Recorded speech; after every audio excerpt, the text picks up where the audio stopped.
Imagine a machine that has been running for thousands of years. Despite its incredible complexity, it's full of flaws. The design seems perfect until you take a closer look. Fragile joints, organs that fail, systems that contradict each other. How is it that something so impressive can be riddled with such obvious faults? Today we're going to explore why the human body, this so-called masterpiece of evolution, has so many hidden defects right beneath the surface. Throughout history, in both science and myth, we've admired the human body as though it were a flawless marvel. But even a brief look at examples from the past shows that even the most revered figures like the pharaohs were not exempt from the design flaws of our biology. In 1922, in the Valley of the Kings, a team led by Egyptologist Howard Carter made an extraordinary discovery: a tomb sealed for more than 3,000 years, the resting place of the young pharaoh Tutankhamun. But beneath his dazzling golden mask, the pharaoh's remains revealed a stark reality. The human body, even that of a divine figure, is fragile. Thanks to modern studies, we know that Tutankhamun suffered from numerous health problems. He had scoliosis, a clubfoot, and his body showed signs of hereditary diseases. Despite attempts to preserve his body for eternity, his life was short. He died at 19. The most likely cause was a broken leg that, left untreated, likely led to a severe infection or necrosis. Even as a pharaoh, his biology sealed his fate. You might think these defects were anomalies, but the truth is that many of the health issues that affected Tutankhamun are not foreign to modern society. In the United States, for example, more than 7 million people live with scoliosis. Conditions like these are a reminder that evolution has never been a straightforward path to perfection. We tend to think of evolution as a linear ladder, leading from microbes up to Homo sapiens, the supposed pinnacle of evolutionary success. But that view is misleading. Every species, humans included, has survived thanks to both advantages and disadvantages. Did you know that even though you think you're seeing the whole world, there's always a part that your brain is actually making up? That's right, we all have a blind spot in our eyes. This isn't a metaphor, it's literal. The spot where the optic nerve connects to the retina has no light receptor cells, so anything that falls there, we simply don't see. But don't worry, your brain has learned a clever trick. It fills in that gap with information from the surrounding area. While it's an ingenious solution, it's still a flaw in our design. But wait, the story of visual flaws doesn't end there. As we age, our eyes begin to reveal more of their limitations. This is due to presbyopia, a condition that occurs when the eye's lens loses flexibility, making it nearly impossible to focus on close-up objects. It's just another one of those gifts evolution has left us with. And how do we compare to other animals? Here's where things get interesting. While we deal with blind spots and stiffening lenses, there are creatures that seem to have perfect vision. Birds of prey, for example, can spot their prey from hundreds of meters in the air, and octopuses, well, they don't even have a blind spot. Their optic nerves are positioned behind the retina, elegantly avoiding the problem we're still stuck with. It's fascinating to think that, despite our technology and medical advances, our eyes still carry traces of an imperfect design that evolution hasn't fully fixed. So the next time you look at the horizon or put on your reading glasses, remember, even something as seemingly sophisticated as vision has its flaws, and we're far from being the champions of the animal kingdom. A good example from outside the human world is the male peacock, which displays an impressive tail to attract mates. However, this brilliant plumage also makes it an easy target for predators. A similar situation happened with one of prehistory's most fascinating species, Smilodon populator, the famous saber-toothed tiger. The Smilodon developed canine teeth up to 28 centimeters long, deadly weapons for killing prey like bison or camels. But these highly specialized teeth came with significant risks. To accommodate its enormous fangs, the Smilodon had a narrow, less powerful jaw. Its bite is estimated to have been 3 times weaker than that of a modern lion. Are you enjoying what you're watching? If so, consider subscribing to the channel. It really helps me keep creating content like this for you. It costs you nothing, and it motivates me a lot to keep making more videos. So if you want to support the channel, go ahead and subscribe, and don't forget to hit the bell so you don't miss anything. Additionally, those canines were sometimes fragile. One wrong move during a hunt, and they could break, leaving the Smilodon critically disadvantaged for survival. In a world where failure meant starvation, A broken fang was a death sentence, and though evolution gave us a more efficient set of teeth, wisdom teeth are a fascinating reminder that our evolution isn't always perfect. These molars, once useful to our ancestors, now often cause more problems than benefits. Like the saber-toothed tiger whose long canines were adapted for hunting and tearing flesh, our ancestors needed wisdom teeth to grind down hard foods. However, with changes in our diet and the development of tools, these teeth have lost much of their function. Today, many people struggle with limited space in their mouths and need to have their wisdom teeth removed. We've inherited traits that are no longer fully useful. This shows that evolution doesn't necessarily produce perfection. Sometimes it leaves behind traits that were once practical but have become burdens or disadvantages in the modern world. Wisdom teeth are a clear example that, despite our progress, some of our adaptations no longer fit our current lives. Did you know that hidden in the forests of Madagascar is a fascinating mystery? There's an orchid with a nectar tube as long as your arm. When the biologist Alfred Russel Wallace received a specimen in the 19th century, he predicted the existence of a creature as strange as it was remarkable, a moth with a tongue just as long to pollinate it. Wallace compared his theory to astronomers searching for Neptune, convinced his prediction would be confirmed. And he was right. In 1903, the moth was discovered, now known as Wallace's Sphinx moth, with a tongue longer than that of any other insect.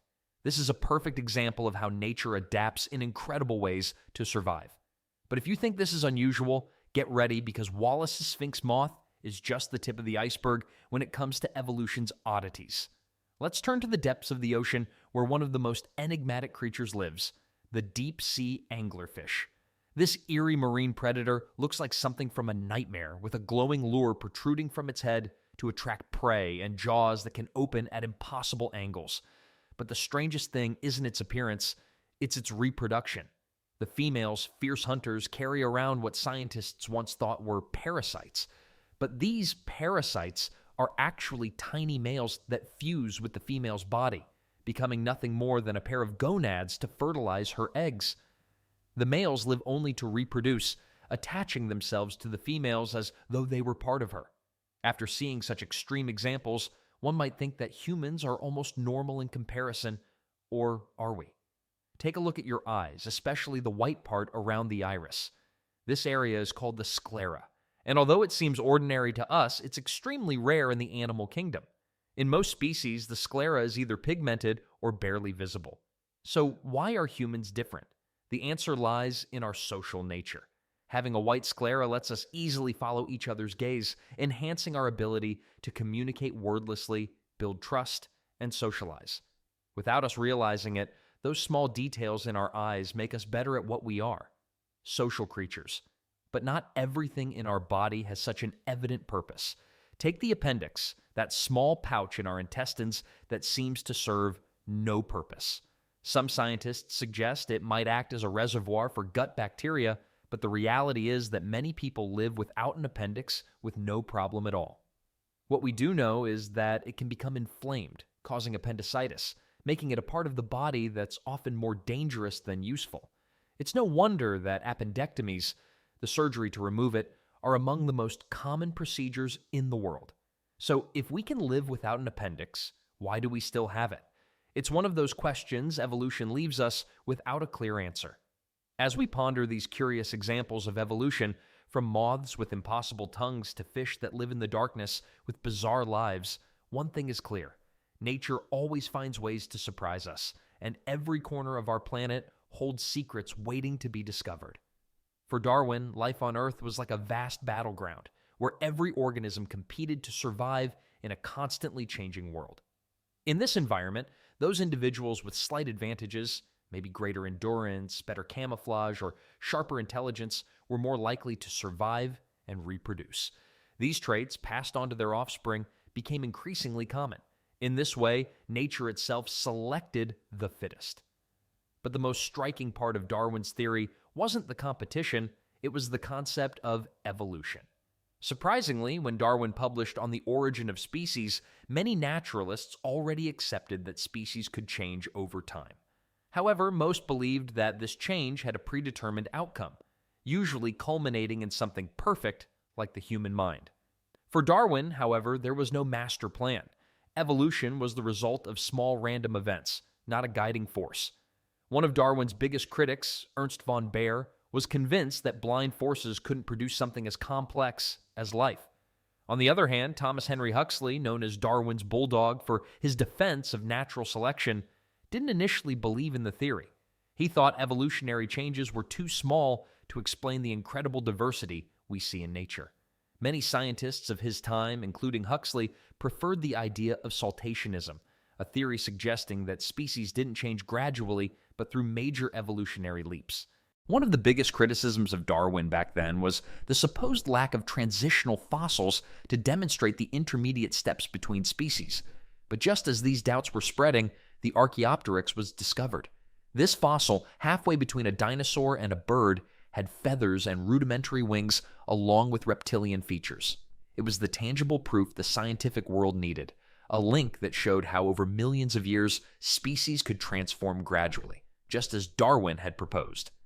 The most intriguing thing about Archaeopteryx is that its feathers, which we now associate with flight, likely evolved for entirely different purposes, such as temperature regulation or courtship displays.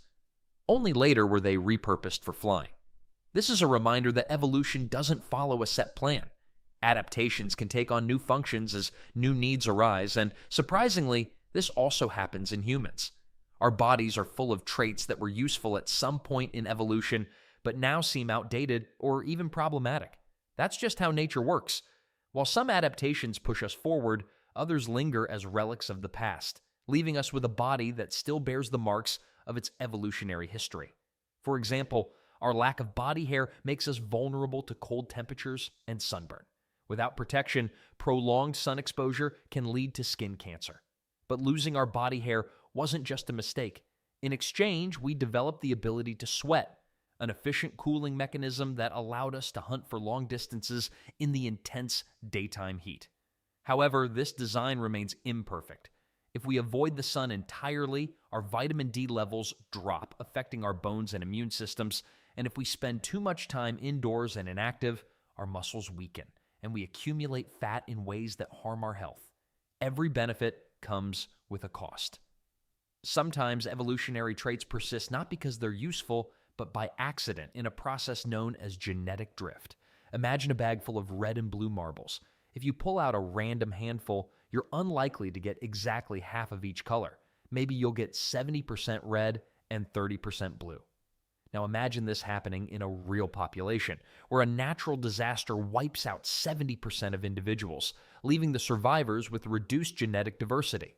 This phenomenon, called a population bottleneck, can lead certain traits, even harmful ones, to become more widespread. When the remaining individuals reproduce, these traits get passed down more frequently simply because the population has been drastically reduced. In fact, something similar likely happened in human history, as we mentioned in our video on how 99% of the human race disappeared due to a catastrophic event. The human population was so reduced that some of the traits we inherited today may not be the result of effective natural selection, but rather an evolutionary fluke. Another similar example is the founder effect, which occurs when a small group breaks away from a larger population, taking only a fraction of its genetic diversity. Imagine that 10,000 years ago, a group of humans with a rare mutation for blue eyes decided to migrate in search of new opportunities. If most individuals with this mutation were part of the migration, blue eyes, previously rare, could become common in the new population. Today, scientists still debate whether blue eyes offer any advantages. Some suggest they might be better adapted to low-light environments, potentially reducing the effects of seasonal depression.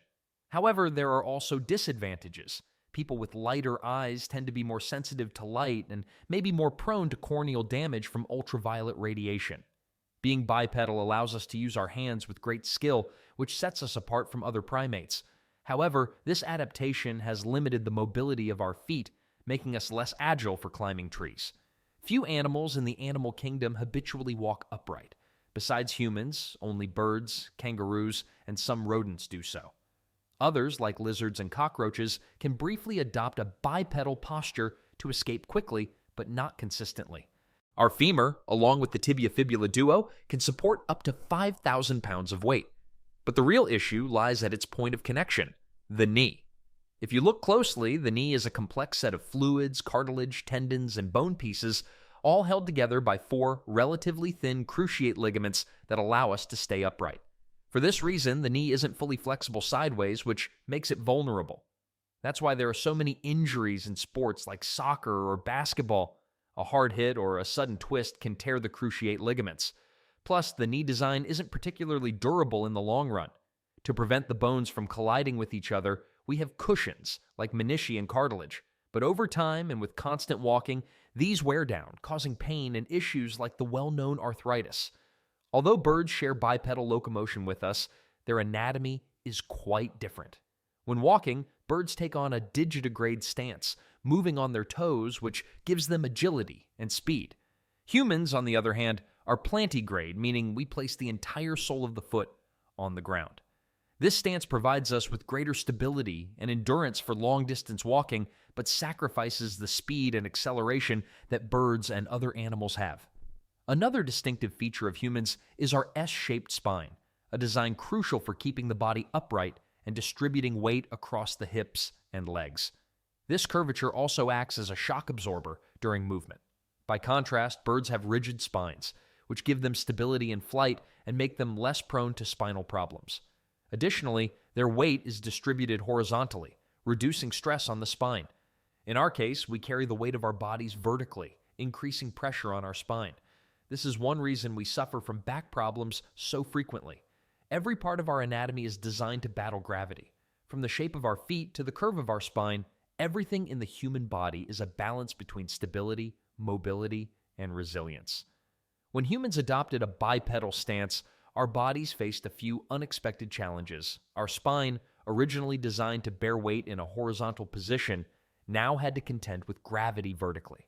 This change made us vulnerable to conditions like lower back pain, herniated discs, and degenerative diseases such as arthritis and scoliosis.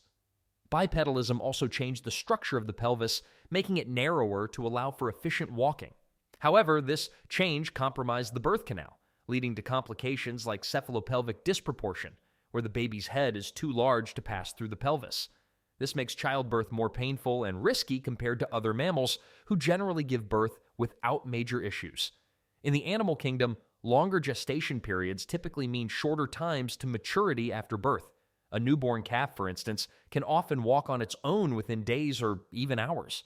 In contrast, human babies can't even lift their heads for the first 2 months. It takes them a year to learn to walk and 15 years or more to become independent. Clearly, humans have one of the least efficient gestational systems. From an early age, we learn to swallow and breathe. But what we might not realize is that this process carries some risks. The fact that our digestive and respiratory systems share the same pathway is clearly a design flaw. By using the same route for breathing and swallowing, we risk choking, something that can be dangerous and even fatal if not quickly addressed. This setup requires perfect synchronization, and if anything goes wrong, food or liquid can end up blocking the airway.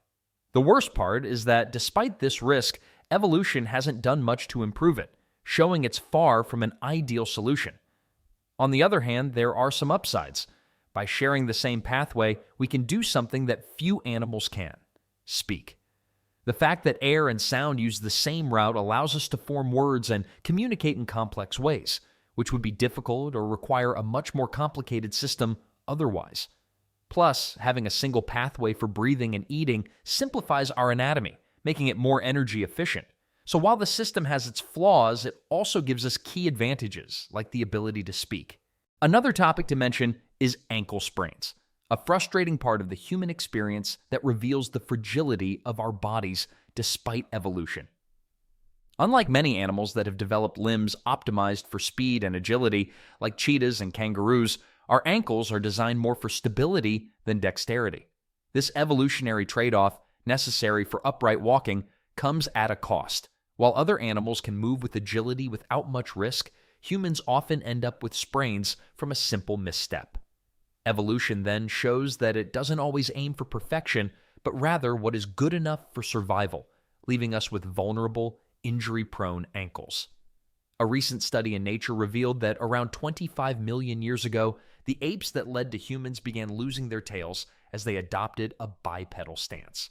The loss of the tail, which in other primates helps maintain balance, was driven by a jumping gene, a DNA sequence capable of moving within the genome. This gene, by interfering with the TBX gene responsible for tail development, eliminated this structure in our ancestors. However, this adaptation also came with a cost. Researchers found that the same mutation that caused the tail to disappear increased the risk of spina bifida, a congenital defect where the spine doesn't fully close, leaving an opening in the spinal cord. Other examples of genetic trade-offs are also seen in disease. For example, certain mutations that increase resistance to malaria can cause sickle cell anemia, a disease that alters the shape of red blood cells. Similarly, mutations that help us combat respiratory infections may raise the likelihood of developing inflammatory diseases. More than 2,000 years ago, Plato described humans as featherless bipeds. This apparent lack of natural protection compared to other animals covered in fur made our skin the first line of defense against our environment. However, this exposed skin is more vulnerable to cuts, insect bites, and sunburn, increasing the risk of infections and skin cancer. Our ancestors probably had to come up with creative solutions to these challenges. They may have developed natural sun protection by covering themselves with mud or using plant extracts to shield against the sun. Later, when they migrated to colder regions, they had to face new difficulties. Extreme cold led them to use animal hides, plant fibers, and bird feathers to make insulating clothing. They also sought shelter in caves and eventually began building their own structures to better protect themselves from the elements. At first glance, it might seem like humans are at a disadvantage compared to other animals. Many species are born with natural adaptations that allow them to survive effortlessly. Thick fur to protect against the cold, sharp claws for hunting, or tough skin that acts as natural armor. In contrast, humans rely on intelligence to create tools, modify our surroundings, and meet basic needs. An example of extreme adaptation can be seen in the silver ants of the Sahara. At midday, the Sahara Desert turns into a scorching oven, with temperatures reaching up to 58 degrees. While most creatures seek shelter, Sahara silver ants emerge from their nests. These ants have reflective hairs on their bodies that deflect sunlight, enabling them to withstand the extreme heat for brief periods. They also possess an incredible skill. They can run at speeds that, for a 6-foot-tall person, would be equivalent to moving at 720 kilometers/hour. Although humans lack such extreme abilities, we've developed our own adaptations that allow us to thrive in every region of the planet, from frozen poles to tropical rainforests, and even beyond into outer space. The human brain is one of evolution's greatest marvels. Although chimpanzees outperform us in certain short-term memory tasks, our brain has unique capabilities. It's 8 times larger than what would be expected for an animal of our size, making us the species with the most developed brain relative to body size. If the brain is the command center, our hands are the tools that bring our thoughts to life. What distinguishes human hands is the presence of opposable thumbs, those that can move to touch the tips of other fingers, allowing us to grasp and manipulate objects with precision. We share this trait with several primates and some other tree-dwelling animals like koalas and certain tree frogs. Opposable thumbs first evolved as an adaptation to grasp branches in an arboreal lifestyle. But in humans, even though we no longer live in trees, our hands evolved to be even more versatile. This versatility has allowed us to develop fine motor skills like writing, sculpting, building tools, and playing musical instruments. The combination of efficient thumbs and a highly developed brain has been crucial in our ability to transform our surroundings and build complex civilizations. The evolution of our hands and upright walking has been pivotal in defining us as a species. Over millions of years, we've developed abilities that set us apart from other primates. In primates like chimpanzees, long, curved fingers are ideal for climbing, but their short thumbs limit their precision in handling objects. Humans, on the other hand, have a versatile thumb capable of performing delicate tasks with precision. This difference is crucial. It's what allows us to thread a needle or craft tools. While chimpanzees can use basic tools, they rely on a power grip, indicating that their hand structure isn't built for the dexterity that defines human hands. The relationship between our hands and tool use is fascinating. Almost like the chicken or egg dilemma, which came first? They appear to have co-evolved. Early hominins began making tools long before their hands took on a modern shape. The oldest archaeological discoveries, dating back 3.3 million years, reveal simple stone tools created by striking rocks to produce sharp edges. These early tools, used by Australopithecus, were rudimentary but showed an early inclination to manipulate the environment. It wasn't until the emergence of Homo habilis that hands began to look more like ours, enabling greater precision with tools, which in turn drove greater tool complexity. With the arrival of Homo sapiens and Neanderthals, tool use took a significant leap. They made awls to sew hides, complex weaponry, and fishing gear, reflecting impressive mastery over their environment. Bipedalism was also critical in our evolution. Studies show that chimpanzees expend up to 4 times as much energy as humans when walking. This difference was crucial for our ancestors' survival, as being more energy efficient allowed them to traverse large areas without tiring. This energy advantage became essential as landscapes changed between the Miocene and the Pliocene, when African grasslands expanded. In an environment where food and water were scarcer, efficient walking offered a distinct advantage. Our ancestors could cover long distances, carry essential items, and better regulate body temperature by walking upright, exposing less surface area to the sun.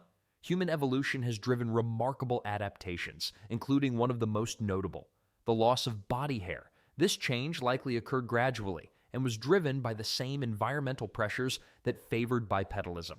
As early humans spent more time in the sun hunting and gathering, their bodies needed improved heat regulation, and by around 1.2 million years ago, humans had lost nearly all body hair as they have today. But why did we retain hair on our heads? The answer lies in the need to protect our brains from heat. It may seem counterintuitive to have thick hair in a warm climate, but it plays an important role in thermoregulation.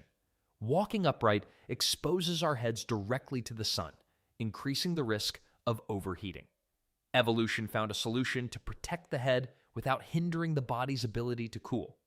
To study this, Dr. Tina Lay from the University of Michigan conducted experiments using thermal mannequins fitted with different types of human wigs.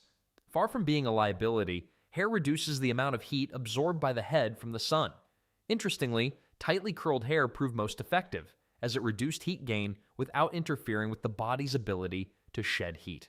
As societies grow more complex and environments change, the human body will continue to evolve. Although today's environment is dominated by technology, the body still has to adapt to new challenges. This raises an intriguing question. How will the human body change in the future?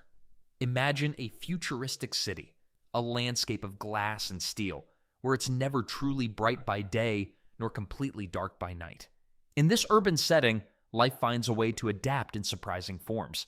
Among towering skyscrapers and the constant noise of the city, urban birds thrive. They've changed. Their feathers are no longer vibrant but darker, camouflaging them against the smoke and dust of the city. Their song has become louder and sharper to be heard over the constant buzz of the metropolis. These birds, adapted to avoid the invisible barriers created by building reflections, are a living example of the relentless force of natural selection. Only those that adapted to this artificial environment have thrived.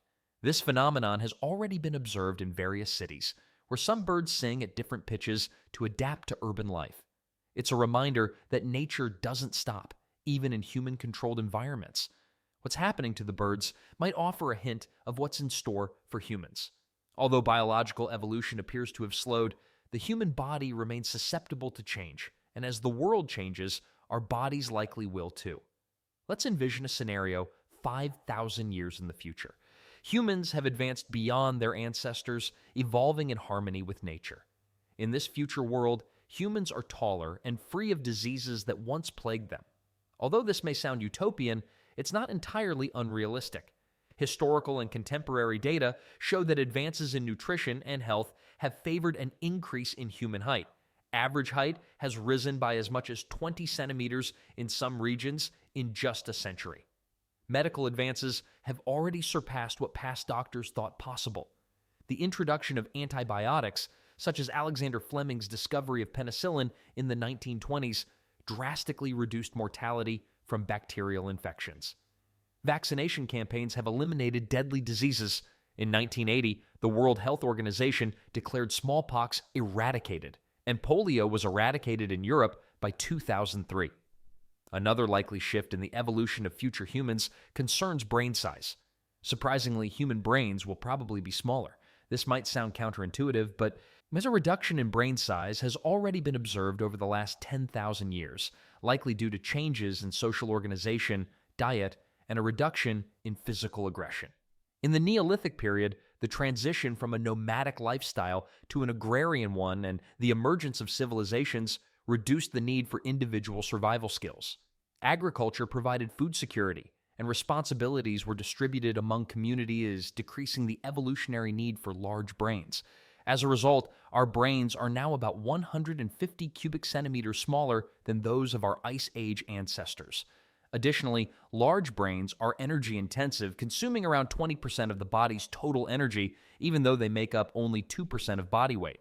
Therefore, smaller brains might be more advantageous for future humans. In the future, technological advances and social changes could favor cognitive specialization and efficiency over sheer brain volume.